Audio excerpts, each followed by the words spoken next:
Ang kwentong ito ay hango sa totoong buhay. Mula ito sa ating mga kabayan, si Adrian, Jillian at Stephen. Naatasang mag-survey sa pinakaliblib na bahagi ng kanilang lungsod ang grupo. Ang inakala nilang trabaho lang, mauuwi sa isang trahedyang hindi na kaya pang malimutan.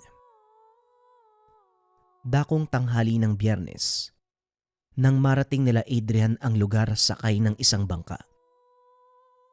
Masyadong mainit sa oras na yon dahil terik na terik ang araw.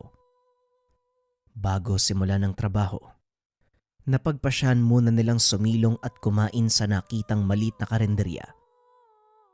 Habang kumakain, hindi maiwasan ni Adrian na pagmasdan ang paligid.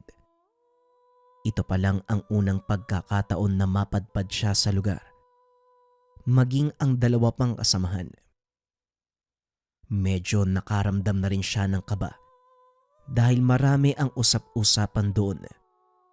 Ang mismong bayan ay may mga kaganapan na hindi maipaliwanag sa Isla Pulo.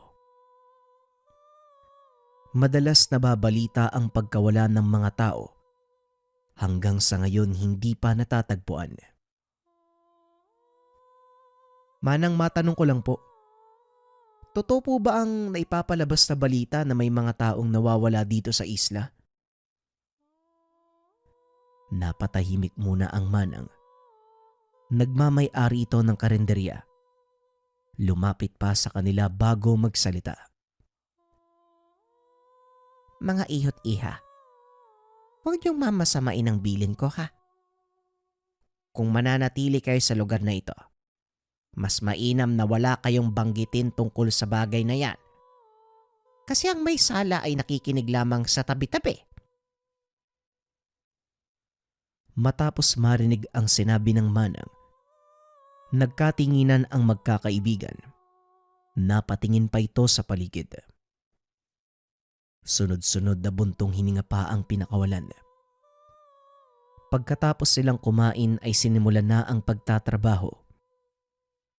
Inuna ni Adrian ang nagmamay-ari ng karinderya. Samantalang nag-ikot naman sa mga bahay sina Stephen at Jillian. Naging maayos naman ang kanilang trabaho. Natapos ang bilang ng kota. Wala ring naging problema sa pakikipag-usap sa mga taga-Isla Pulo dahil likas silang mababait at marunong makipag-ugnayan sa kapwa. Bandang 5:00, nag-aagaw na ang liwanag at dilim. Naglalakad pa sa kabaan ng daan sina Adrian. Nagbabaka sakaling makahanap ng bahay paupahan para kanilang matulugan. Ngunit walang nakita dahil wala raw ganun sa isla. Nahihiyaring makiusap sa mga tao dahil karamihan ay barong-barong lamang ang tirahan. Ayaw na nilang makisiksik at baka makaperwisyo pa. Pagkarating sa Sitio Marabiles, sityong malapit sa dagat, may nakita silang abandonadong kubo sa tabi ng daan.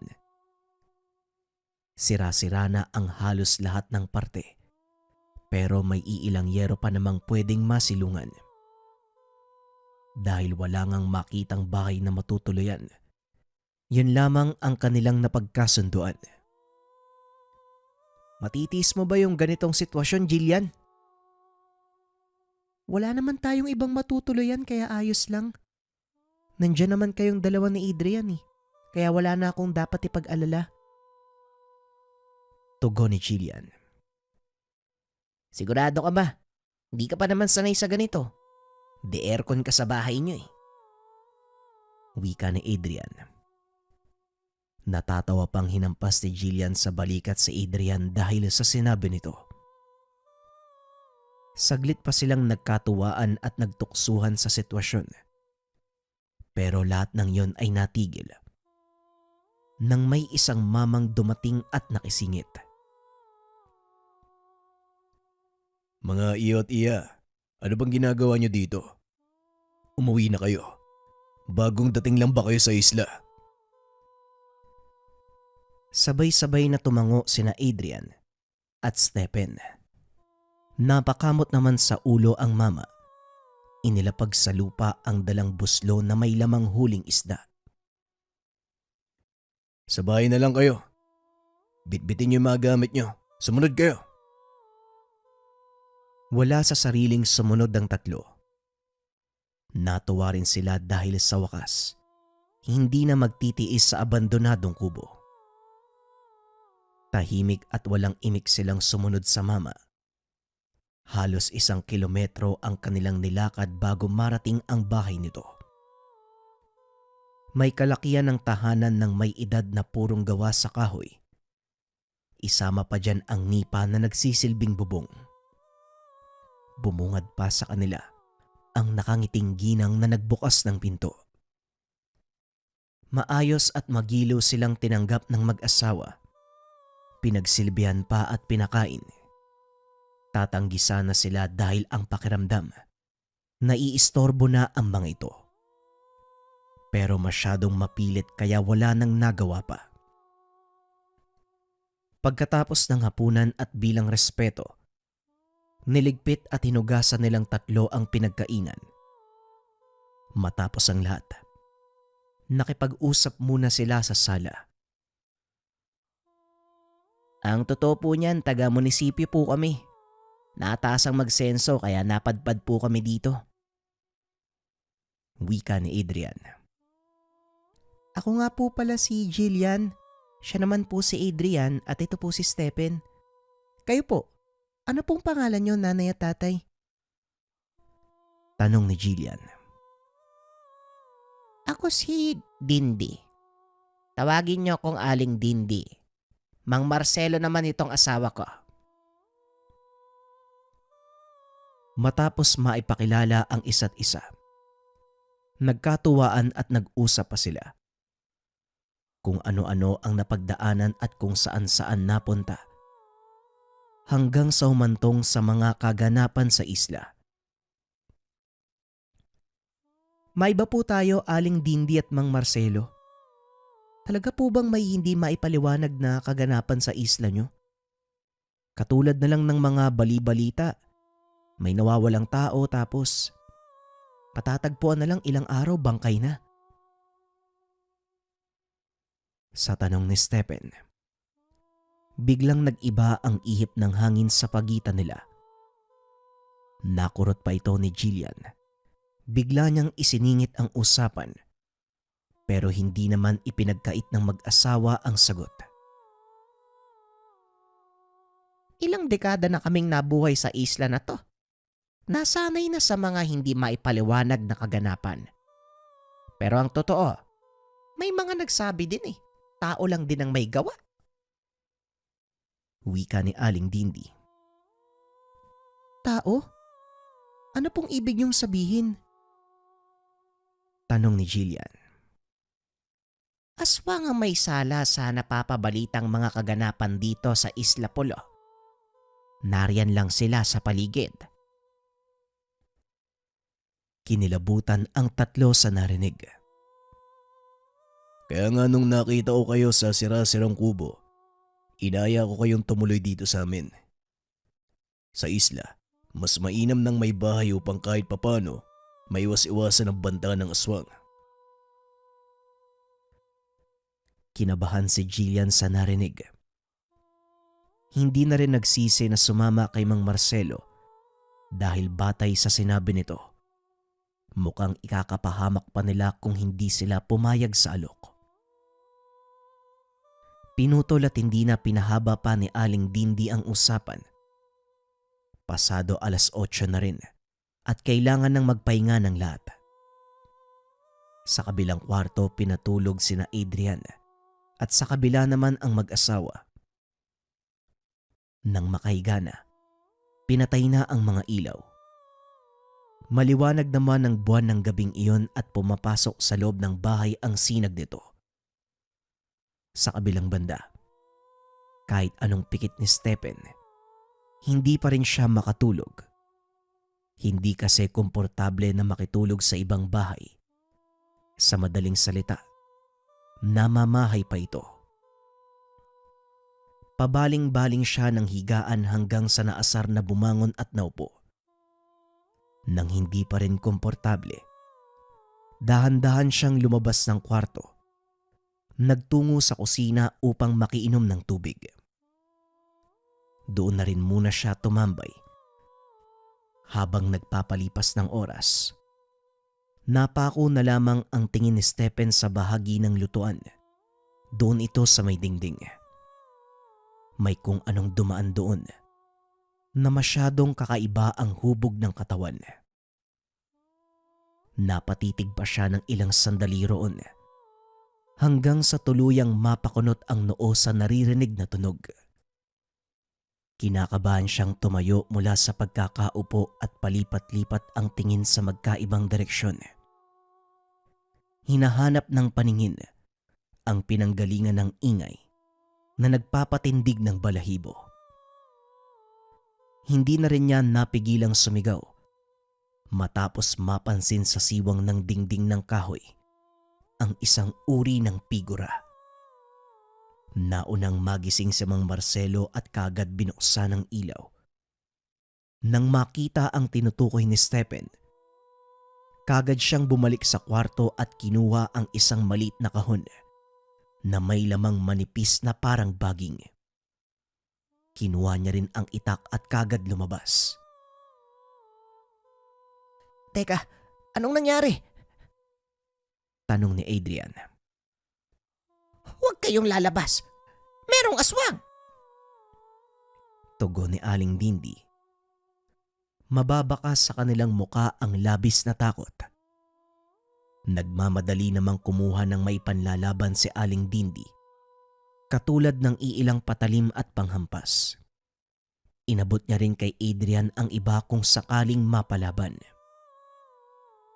Habang nasa loob sina Aling Dindi, matapang na hinarap ni Mang Marcelo ang aswang na walang balak umalis. Inilabas niya ang laman ng kahon, ang maninipis at itim na sanga na nagmula pa sa ikabuturan ng dagat. Nang mailabas niya ito, kitang-kita sa itsura ng aswang ang takot. Talagang mapanghas ka, ah? Ngayon, tignan natin kung hanggang saan yung tapang mo kapag tinamaan ka nitong pandakaking itim. Sinugod ni Mang Marcelo ang aswang. Sinalubong siya ng nilalang ng kalmot pero walang sugat na natamo. Maliksi ang nilalang pero nagawa niya itong mahuli dahil sa pandakaking itim. Pagkalapat nito sa muka, napadaing sa pagkapaso ng balat. Doon na rin natuluyan ng isubo ni Mang Marcelo ang natirang panlaban. Nagsanhi ng paglupasay ng aswang. Dumagungdong ang daing nito. Dahan-dahang nag-anyong tao makalipas ang ilang sandali. Nang maging ganap na tao, hindi ito nagdalawang isip na tumakas. Hindi na rin hinabol dahil sa tingin ni Mang Marcelo. Sapat na ang pinsalang ginawa niya upang ito'y magtanda. Bumalik na lang sa kanyang tahanan. Bakit hindi nyo ba po tinuluyan? Tanong ni Stephen. Oo nga po. Sana po pinatay nyo na eh. Wika ni Adrian. Tao pa rin siya at sa tingin ko hindi na yung babalik. Makapangyarihan ng pandakaking itim. At dahil sa ginawa ko sa aswang na yun, baka hindi na siya makatayo pa sa mga susunod na araw. Wika ni Mang Marcelo. Lahat sila ay napatingin sa hawak nito. Kung pagmamasdang maigi, isa lamang manipis na baging o ugat. Parang ordinaryong makikita sa kung saan-saan. Kaya nagdadalawang isip pa silang maniwala. Pwede nyo po bang paliwanag sa amin kung ano yung bagay na yan? Tanong ni Adrian. Ito ang pandakaking itim. Halamang ugat na nagmula sa kailaliman ng dagat. Hindi basta-basta nakukuha dahil kailangan pang magbuwis ng buhay sa tubig. Mabisang panlaban sa aswang, pero mas mabisa kapag nilagyan ng orasyon. Lahat ng pandakaking itim na meron ako, pinadasalan ko sa kakilalang albularyo. Ito rin ang naging panangga at nagsisilbing laban namin sa tuwing may aswang na napapagawi dito. Matapos magpaliwanag, binigyan ni Mang Marcelo ng tig sa 10 tangkay sina Adrian. Tinuruan ito kung paano gagamitin. Habang nandito kayo sa Isla Pulo, mas mainam na may bitbit kayong ganyan para hindi basta-basta malapitan ng masasamang nilalang. Huwag niyong iwala o ilagay kung saan-saan. Bitbitin niyo palagi yan. Wika ni Mang Marcelo. Dahil walang ibang magawa at kailangan din ng proteksyon, sumang-ayon sina Jillian. Tinanggap ang pandakaking itim. Bumalik na sila sa kwarto upang makatulog muli. Sa sala humiga si Mang Marcelo at Aling Dindi para mas mapagpatibay ang pagbabantay lalo na sa mga bisita. Kinabukasan, maagang sinimulan nila Stephen ang trabaho. 100 bahay na lang din at matatapos na ang kanilang senso. Akala nila, sila lang ang nakakaalam sa nangyari sa nagdaang gabi. Maging ang kapitbahay, alam ang kaganapan. Kay Mang Marcelo kayo tumuloy? Mas mabuti talaga doon kayo nakatulog do. Wala pang aswang na nagtagumpay kapag sila ang nakakalaban. May mga paniniwala kasi na merong mutya si Mang Marcelo. Kinakatakutan ng mga aswang, kaya bihira ang lumalapit. Pasalamat nga kami dahil nabigyan kami. Wika ng kapitbahay. Tumatango lang si Jillian. Nagpaalam ito matapos maitala ang impormasyon ng pamumuhay ng pamilya. Lumipat siya sa kabilang bahay. Ito yung nag-iisang nakatirik sa kalagitnaan ng naglalakihang puno ng mangga. Isang binatang lalaki ang nagpatuloy sa kanya. Kagad sinimulan ang pagtatanong hingil sa mga katanungan ng senso. Sa kalagitnaan ng pag-uusap, napansin ni Jillian ang pagiging mailap ng lalaki. Hindi rin ito sigurado sa mga sagot at panay-iwas ng tingin. Kapansin-pansin din ang kakaibang amoy nito na parabang may langis sa katawan at ilang taon nang hindi naliligo. Sinubukan na lamang niyang baliwalain ang lahat pero hindi siya naging komportable. Nang lumabas mula sa kwarto ang isa pang lalaki.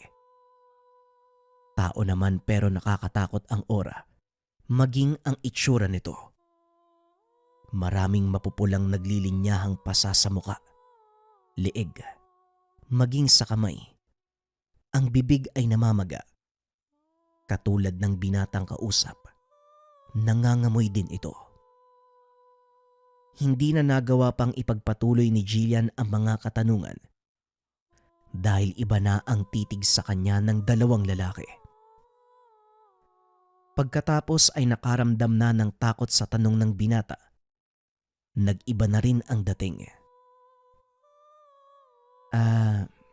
Matanong ko lang. Mag-isa ka lang bang pumunta dito? Dahan-dahang iniligpit ni Jillian ang mga gamit.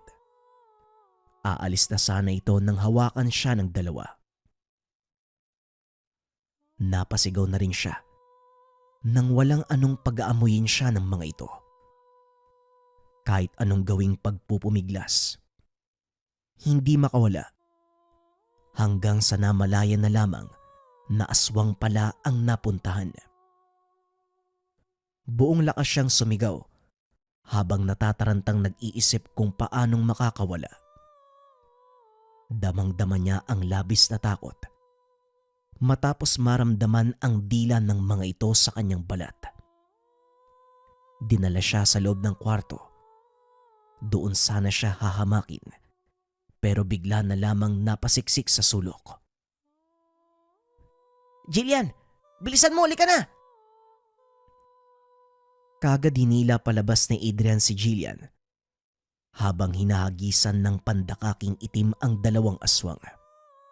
Kagad silang tumakbo papalayo sa lugar. Dumiretso sa bahay ni Mang Marcelo kung saan naroon si Stephen. Oh, anong nangyari sa inyo? Tanong ni Stephen. Etong si Jillian eh. Kamuntikan ng mabiktima ng aswang. Wika ni Adrian. Ano? Aswang? Iya, sabihin mo sa akin kung saan ka nang galing. Doon po sa sitio silang. Yung bahay po sa may manggahan. Ay nako, Diyos mio. Mag-amang aswang ang nakatira doon. Si Mang Densyong, yun yung ama. Siya ang sumalakay sa atin dito kagabi. Purong pangamba ang naramdaman ng lahat. Pero nakahinga pa rin ng maluwag dahil kahit papano walang nangyaring masama kay Jillian. Nasermonan nga lang ni Stephen matapos makita ang laman ng bag. Kaya naman pala eh. Mas inuna mo pa yung pampaganda mo kaysa sa proteksyon eh. Tama na yan, Stephen. Ang importante, walang nangyaring masama sa kanya. Paano kung meron? Paano kung di mo siya sinundan, di ba? Hey, kayo mga bata kayo. Huminahon nga kayo. Huwag nang magtalo. Wala rin magandang maidudulot yan. Natahimik sila matapos magsalita ng matanda. Ilang sandali pa inaya ni Mang Marcelo si Adrian na sumama sa kanya.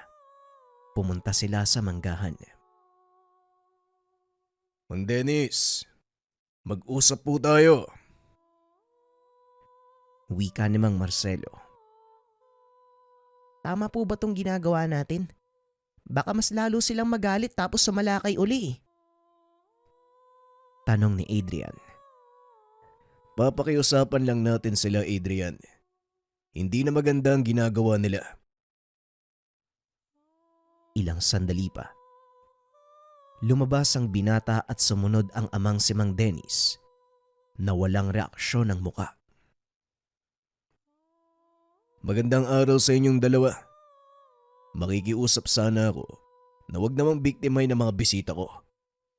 Dayo sila sa isla natin, Mang Dennis, at naway hayaan nyo sila hanggang sa makalis. Bukas na bukas naman, wala na sila dito eh. Wika ni Mang Marcelo. Wala namang makikitang reaksyon sa mag-amang aswang. Kinabahan na si Adrian sa pamamaraan ng pagtingin ng dalawa, kung kaya't hinikayat na si Mang Marcelo na umalis. Pumayag naman ito. Alam niya na wala siyang mapapala kung ganun makitungo si Mang Dennis. Pag-uwi ng tahanan, mas lalong pinagtibay ni Mang Marcelo ang paglagay ng pananggalang at pangontra. Bawat sulok ay nilagyan pati ang bulsa ng asawa at ng 3 bisita. Mukhang hindi na madadala sa pakiusap ang mag-amang yun. Nakailang salakay na sila sa atin. Makailang ulit na nating pinalagpas dahil naaawa ko sa karapatan nila bilang tao. Pero ngayon, masyado nang lumalabis. Wika ni Mang Marcelo. Ano ba ang plano mo? Kinakabahan na rin ako dahil may mga bisita tayo. Paano sila kung babalikan tayo ni Mang Dennis? Tanong ni Aling Dindi. Ilang beses na nating nakarap ang mag-amang aswang na yun. At kung sakaling babalik sila, pasensyahan na lang. Dahil wala akong ititira sa kanilang dalawa. Sa puntong iyon buo na ang pagpapasya ni Mang Marcelo. Bandang 10:00 ng gabi nang malimpungatan si Aling Dindi. Nagmamadali siyang bumangon dahil hindi na mapigilan ang pantog. Dumiretso siya sa banyo habang naroon sa lugar. Papikit-pikit pa ang mga mata. Biglang nilayasan ng antok matapos mapagtanto ang isang bagay. Nagmamadali at kaagad niyang sinilip ang labas. Ganun na lamang ang kanyang pagsigaw sa ngalan ng asawa pagkakita sa aswang na nasa malapit na. Nagising din kagad ang diwa ni Mang Marcelo pagkasigaw ni Aling Dindi. Binitbit ang pandakaking itim, maging ang itak na kanyang inilagay sa ilalim ng higaan. Pagkalabas ni Mang Marcelo, hindi na rin siya nagtaka kung bakit dalawang aswang ang nasa labas. Sa mga hubog nito, kilala at natutukoy niya kung sino si Mang Dennis at ang anak. Nagsilabasan din mula sa kabilang kwarto sina Adrian. Nagtatakip pa ito ng ilong dahil sa lansa ng hangin. Walang sali-salita. Binigyan niya ng iilang tangkay ng pandakaking itim ang lahat. Binili ng manatili lamang sa loob ng bahay kung anuman ang mangyari. Matapos nun ay hinarap niya ang mag-amang aswang. Pasensya na tayo, Mang Dennis. Nakailang patawad na ako sa inyo pero ngayon, hindi ko na nanaisin pang magpatawad. Kayo na ang lumapit sa inyong kamatayan. Magsasalita pa sana si Mang Marcelo nang biglang nagsidatingan ang tatlong kapitbahay. Meron silang dalang mga panlaban, pandakaking itim at iba't ibang uri ng patalim. Sama-sama tayo sa pagpatay ng mga salot. Paring Marcelo, sila din ang pumatay sa sanggol ko. Wika ni Mang Ronnie. Makikisali na din ako para mapatay ang dalawang yan. Siguradong sila yung dahilan kung bakit namatay yung asawa ko. Wika ni Mang Ben. Wala man silang atraso sa pamilya ko. Subalit malaking perwisyo naman ang idinulot nila sa isla natin. Patay na ang mga yan. Halika na, paring Marcelo. Wika ni Mang Ernie. Nakaramdam ng tuwa si Mang Marcelo. Hindi siya nagkamali sa pasyang ibahagi ang pandakaking itim sa mga kapitbahay. Kahit kaunti lang ang nabigay, marami naman silang magtutulungan upang mapatay ang dalawang aswang. Sumugod silang apat. Si Mang Ben at si Mang Ernie ang lumaban sa binatang aswang. At si Mang Marcelo at Ronnie naman ang humarap kay Mang Dennis. Makikitang nahirapan ang mga aswang dahil sa hawak nilang panlaban. Bawat pagdampi ng pandakaking itim sa balat ay siya namang pagpalahaw ng mga ito. Idagdag pa ang pagbaon ng mga patalim sa kanilang katawan. Nagkagulo lalo nang bumaliktad ang sitwasyon makalipas ang ilang sandali. Nakabawi ang mag-amang aswang at dito na nabahala sila Aling Dindi. Hindi naman masugatan si Mang Marcelo dahil protektado ng mutya. Mababakas namang pagod na. Hirap sa ginagawang pag-ilag dahil meron ng katandaan. Ilang ulit pa itong natumba dahil sa pagkawala ng balanse. Tumulong kayo. Tulungan niyo Adrian, Stephen. Anong sinasabi mo dyan na tumulong? Aswang yung mga yan eh. Anong gagawin namin? Huwag ka nang maraming sinasabi pa, Step. Halika na, labasin na natin. Wala nang nagawa pa si Stephen ng kaladkarin ni Adrian palabas. May hawak din silang iilang tangkay ng pandakake. Adrian, mukhang maling makialam tayo dito eh. Wala naman tayong alam tungkol sa mga yan.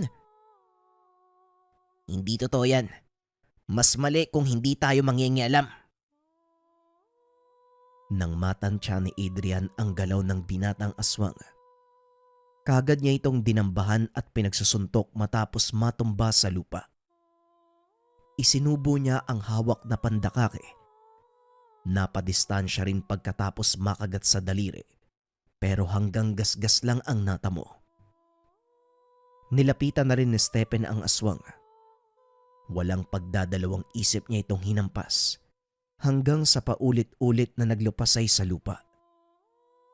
Kinabahan pa siya sa ideyang napatay niya ito. Nang hindi na gumagalaw, pumunta siya sa kinaroroonan ni Adrian. Teka, nakapatay ako. Adrian, nakapatay ako eh. Hindi rin alam ni Adrian kung ano ang sasabihin dahil pagtingin niya, nasaan yung tao na ang binatang aswang at hindi na gumagalaw. Bumabaha din ng dugo sa lupa. Samantala, patuloy pa ring nakikipaglaban si Mang Marcelo sa aswang na si Mang Dennis. Kahit maraming sugat mula sa pandakake, pilit pa rin itong lumalaban. Pinagtulungan siya ng lahat ng kalalakian. Wala nang nagawa ang aswang. Tuluyang naipasok sa kanyang bibig ang pandakake. Paulit-ulit din sinaksak ni Mang Ronnie ng balisong sa tagiliran at dibdib hanggang sa tuluyang mamatay. Makikita ang pagkapayapa sa kanilang muka. Maging sina Adrian at Stephen na nasa harapan ng pintuan, hindi maiwasang makaramdam ng tuwa. Pinalipas muna nila Mang Marcelo ang ilang minuto at nang nasa kondisyon na ang katawan matapos magpahinga, nagpa siyang iligpit ang bangkay ng dalawang aswang. Palihim nila itong ginawa.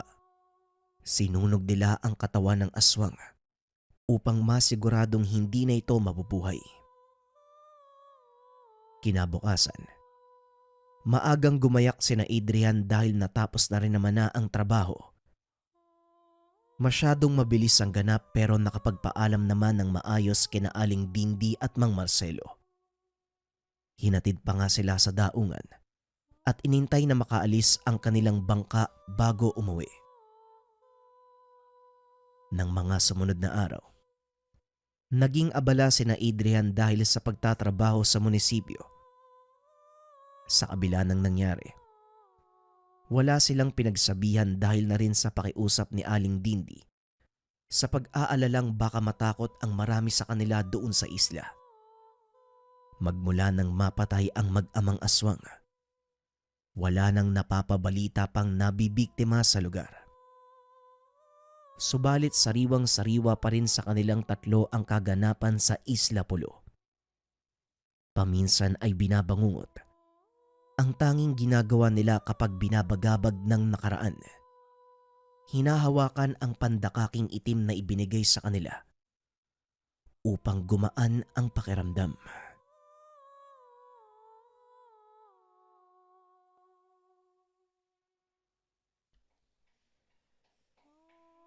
Ang kwentong ito ay hango sa totoong buhay. Mula ito sa isa nating kabayan na itago na lang natin sa pangalang Vera. Walang eksaktong taon. Ibi Magalona, probinsya ng Negros Occidental. Nang mga panong ito, nasa edad 20 si Vera, nagtatrabaho bilang kargador sa isang imbakan ng palay tuwing Lunes hanggang Biyernes. Ngunit kapag araw ng Sabado at Linggo, pumupunta ang binata sa kanyang lolo na kilalang manggagamot.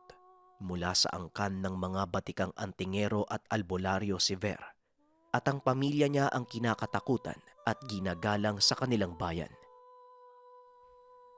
Dahil na din sa reputasyon ng mga ito sa kasamaang palad, ang mga ugat ng kanilang angkan ay namatay na sa katandaan at ipinasa na ang kanilang kakayahan sa mas bata. Iisa na lang ang natitirang buhay, si Igong Tiboy. Ito ang lolo ni Ver.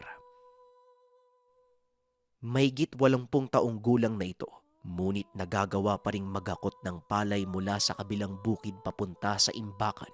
At hindi lang yan, napakabilis din itong tumakbo at hubog na hubog pa din ng pangangatawan. Sa kabila ng mga bakas ng katandaan sa kanyang balat. Panganay sa 5 magkakapatid na puro lalaki si Ver at ang tanging napipisil ng kanyang lolo Igong na maging kapalit nito bilang araw sa lahat ng magkakapatid. Sinasabi ni Igong Tiboy ang may pinakamalakas na espiritual na kakayahan. Ayon sa mga kwento ng kanilang mga nakakatanda, nagawa na nitong makapunta sa syudad ng Biringan at makabalik nang hindi man lang nawawala ang alaala o napapahamak. Meron pang mga sabi-sabi na kapag dala ito ng isang palayok na ginto, dahilan kung bakit nakaangat sa buhay ang kanyang pamilya. Hindi naman sa pagmamayabang, nagmamay-ari ang matanda ng maygit kumulang 2 ektarya ng lupain at may pinakamalaking palaisdaan sa lugar. Hindi naman ito alintana ni Ver dahil ang nasa isipan ng binata, hindi siya ang nagmamay-ari ng mga ito. Kaya wala siyang karapatan na ipagmayabang sa iba. Madalas napupuna ang binata dahil sa kanyang kasuotan, ang kadalasang banat ng mga kasamahan sa kanya. Mayaman naman yung lolo igong mo. Bakit parang basahan yung mga damit mo? Isa lang ang isinasagot ng binata. Hindi ko kailangang magsuot ng mamahaling damit kapag nagkakargador ako. At isa pa, si lolo yung mayaman, hindi ako. Napapakamot na lang ng ulo ang mga kasamahan sa trabaho sa tuwing makikipag-usap ang mga ito kay Ver dahil alam nilang tama ang sinasabi ng binata. Maging ang matandang si Igong Tiboy, hindi rin makikitaan ng kahambugan sa katawan. Wala ito ni isang alahas, maliban na lang sa singsing na suot nito nung kinasal. Para sa matanda, ito lang ang tanging maituturing niyang kayamanan dahil ito na lang ang natitirang alaala ng kanyang asawa. Maging ang tahanan nito ay napakasimple lang. Ang dingding ay gawa sa sawali at ang bubong ay pawid na gawa sa nipa. Dito isinasagawa ng matanda ang kanyang panggagamot. Sa tagal ng pagtulong ni Ver sa kanyang lolo, marami na rin siyang naging karanasan. Isa sa mga hindi niya makakalimutan ay nang makasagupa ni Igong Tiboy ang isang diwata. Mag-anak ang lumapit sa matanda at ayon sa mga ito, ilang linggo nang wala sa sarili ang kanilang anak na babae simula nang umuwi ito galing sa bakasyon. Unti-unting nag-iba ang kilos at pag-uugali nito. Sinubukan nilang ipatingin sa espesyalista, ngunit walang nakitang mali ang mga doktor. Hanggang sa lumapit sila sa isang albularyo. Dito nila napag-alamang ginagambala ng isang mataas na uri ng elemento ang dalaga. At umamin din ito na hindi niya kayang labanan ang nilalang.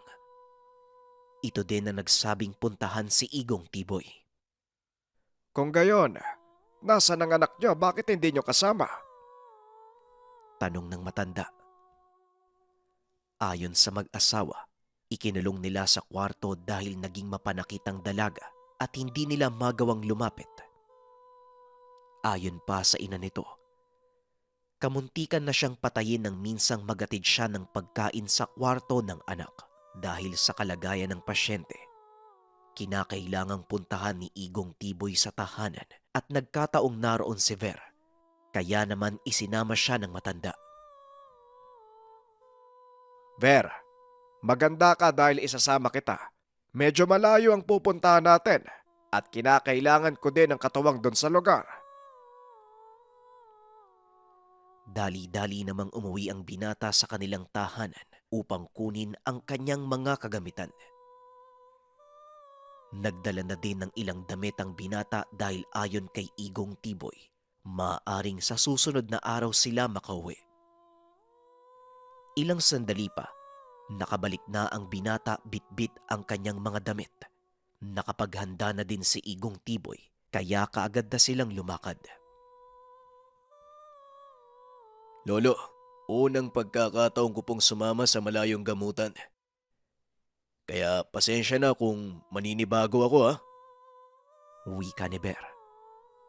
Buti na lang at may dalang sasakyan ng mag-asawa, kaya nakalibre sila ng pamasahe. Walang problema. Kaya kita sinama para merong taga-abot ng mga kakailanganin ko sa gamutan. Pero ihanda mo rin ang sarili mo, Ver, dahil sa pagkakataong ito. Baka magamit mo ang lahat ng itinuro ko sa'yo. Hindi maganda ang kutob ko sa pupuntahan natin. Wika ni Igong Tiboy. Pinakikiramdaman lang ng dalawa ang mag-asawa. Nakita ni Ber na panay ang titig ng lalaki sa kanila at hindi nga nagtagal. Nagsalita na ang lalaki. Manong, pasensya na po kayo pero may hindi ako sinabi tungkol sa kalagayan ng anak ko. Nag-aalala kasi ko na baka tanggihan nyo kami.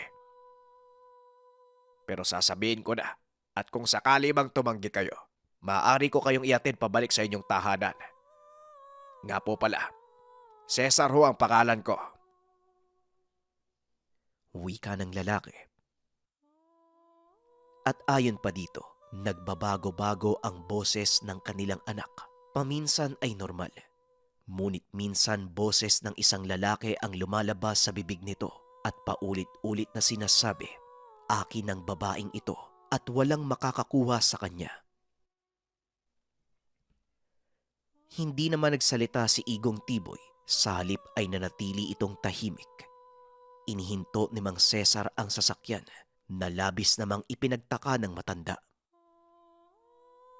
Oh, anong nangyari? May sira ba yung sasakyan mo? Bakit ka uminto? Tanong ni Igong Tiboy. Kasi po, hindi po kayo sumagot. Tutulungan niyo po ba kami? Napangiti si Igong Tiboy at nagsalita. Ay may sinabi ba kung hindi ako tutulog? Nagsalita ba ako? Ay nako. Ay sige na. Paandarin mo yung sasakyan nang makarating na tayo sa inyo. Laking pasasalamat ni Mang Cesar dahil ang buong akala niya ay tatanggihan siya ng matanda. Umabot ng 1.5 oras ang biyahe nila. Gabi na nang makarating sila sa lugar. Alam ni Igong Tiboy na delikado ang gagawin niyang panggagamot dahil posibleng may sanib ang dalaga at kung isasagawa niya ito ng gabi, maaaring may madamay sa mga taong naroon. Pwede bang bukas na natin gamutin ang anak mo? Delikado kasi kapag ngayong gabi natin isinagawa. Kung sanib nga ang kakalabanin ko, mas malakas sila sa paglubog ng araw. Wika ni Igong Tiboy. Hindi naman tumanggi ang asawa. Nagtiwala sila sa matanda dahil siya ang higit na nakakaalam ng kanyang sinusuong. Ngunit ang totoong saloobin ng matanda, kailangan niya itong harapin ng umaga dahil malakas ang kutob niyang isang mataas na elemento ang kakaharapin. Inanyayaan sila ni Mang Cesar na maghapunan. At habang papunta sa kainan, itinuro ng asawa ni Mang Cesar ang kwarto ng kanilang anak. Laking gulat ng mga ito nang biglang magsalita ang dalaga sa loob ng kwarto.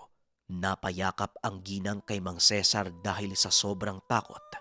Boses ng lalaki ang kanilang naririnig at tinatawag ang pangalan ni Igong Tiboy.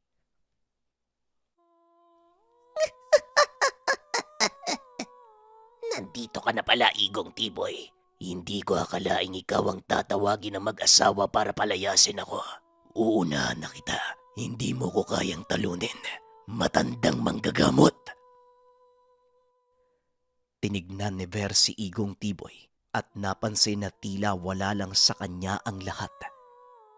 Samantalang ang mag-asawa ay halos mamatay na dahil sa sobrang takot. Demonyo yata yung nakasanib sa katawan ng anak namin, Manong. Pakiusap po.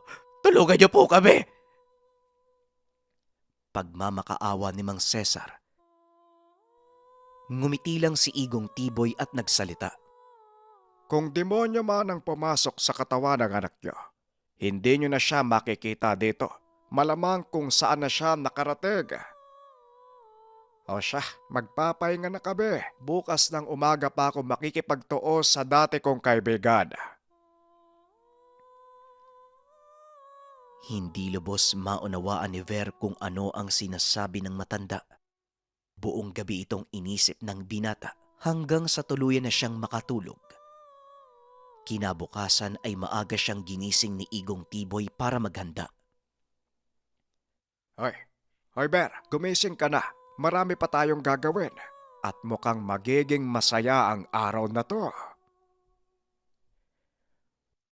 Wika ng matanda habang naglalakad palabas ng kwarto Kaagad namang sumunod si Ver habang nagkakape.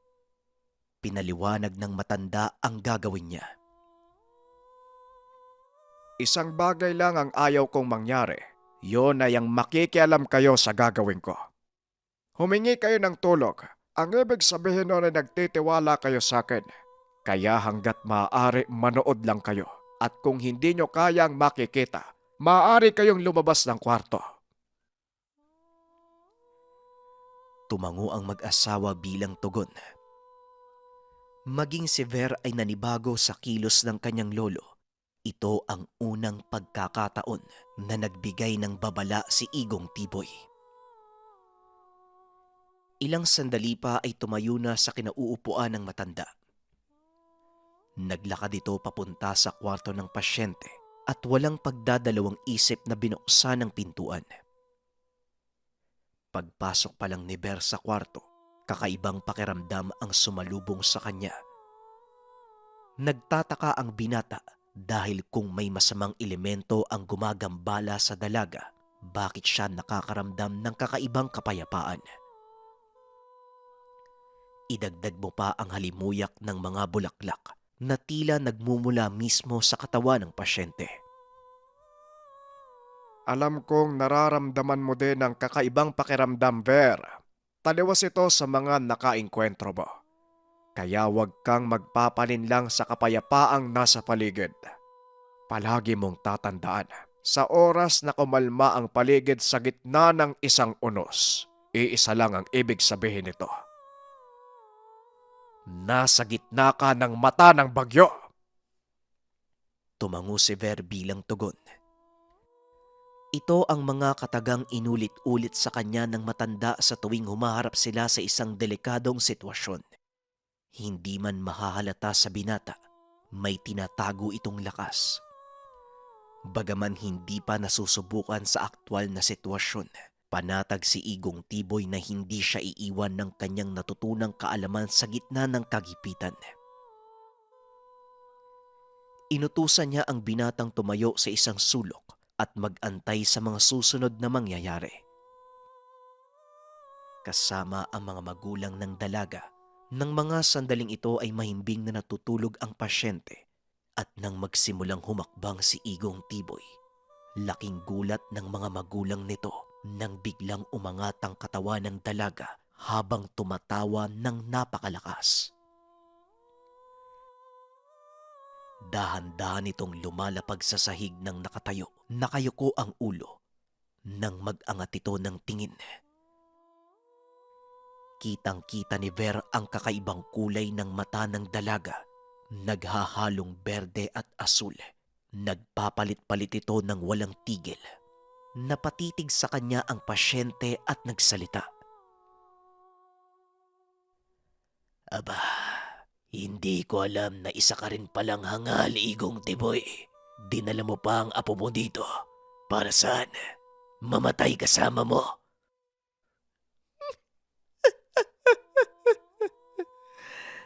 Kung sa bagay, malungkot nga namang mamatay mag-isa. Hindi sumagot ang matanda. Ganon din si Ver. Sinunod nito ang bilin ng kanyang lolo na huwag kikilos hanggat hindi siya sinasabihan. Ilang taon na ang nakalipas, hindi mo pa din matanggap sa sarili mo na natalo ka sa laban, Hilas.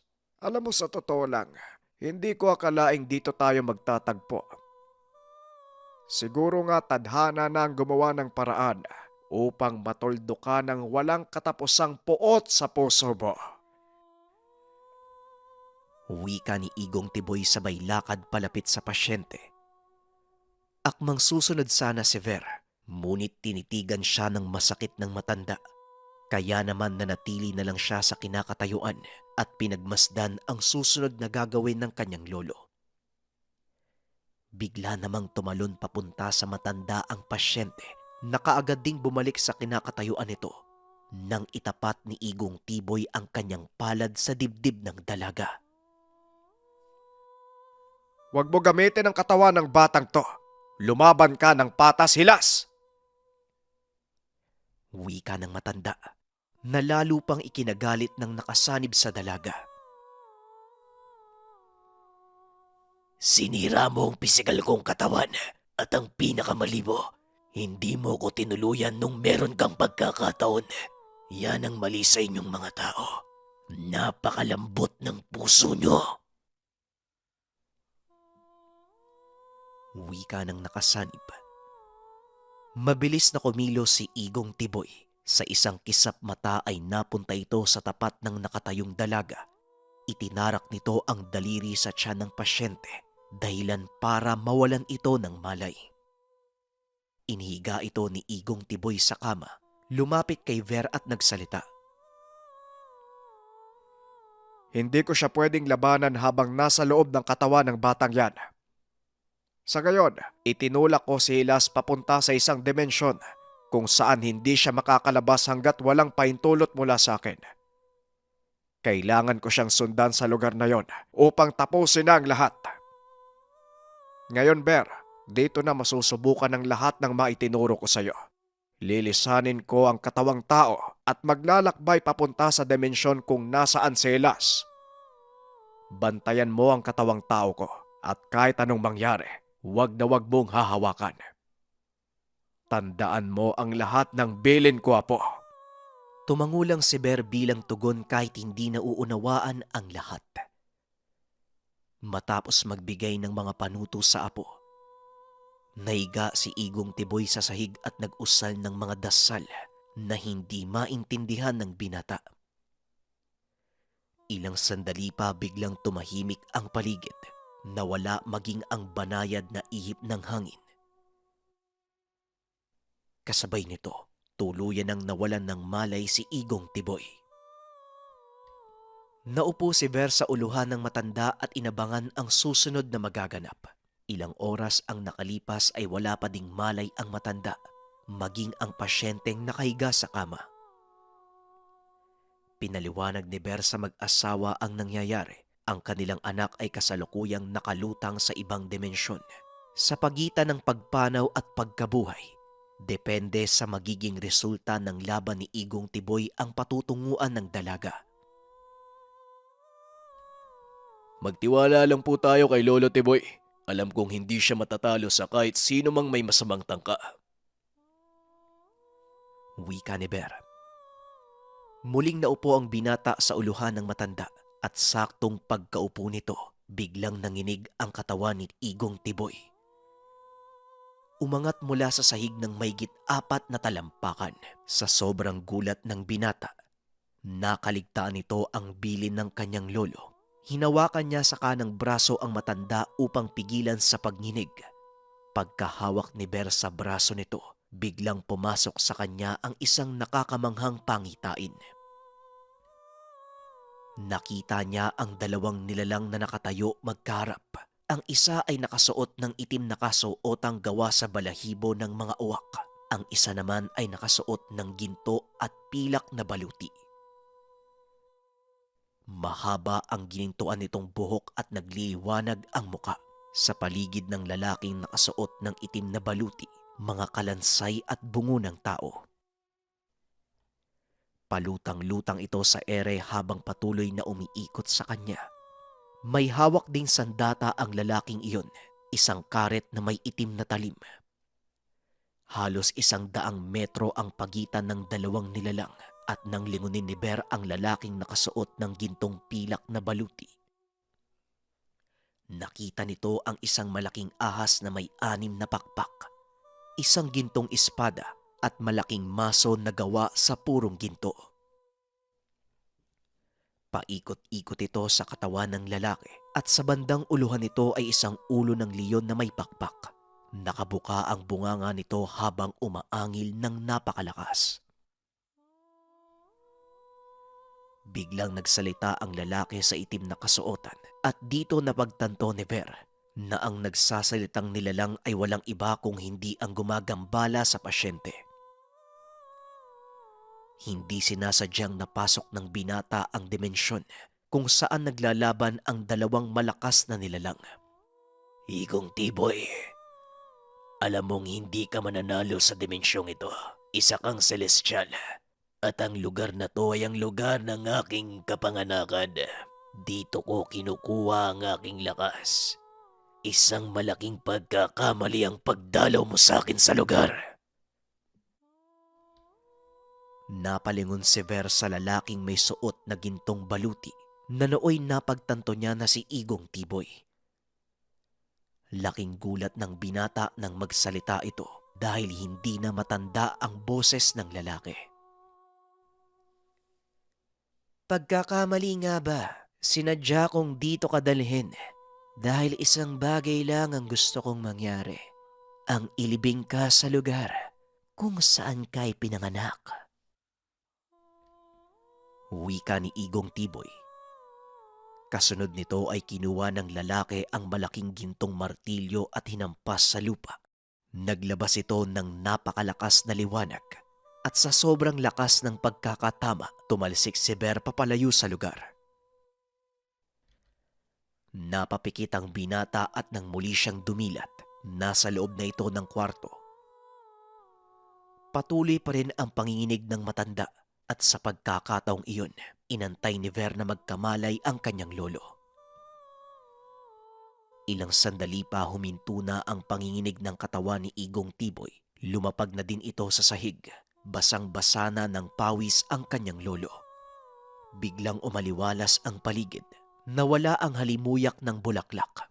Nagbalik na sa normal ang pakiramdam ni Ver. Tinignan ng binata ang pasyente at nakitang banayad na ang itsura nito. Unti-unti ding bumalik ang kulay ng balat ng dalaga, indikasyon na wala na ang gumagambala sa kanya. Ilang minuto pa ang nakalipas ay nagising si Igong Tiboy. Nilapitan siya ni Ver upang itayo.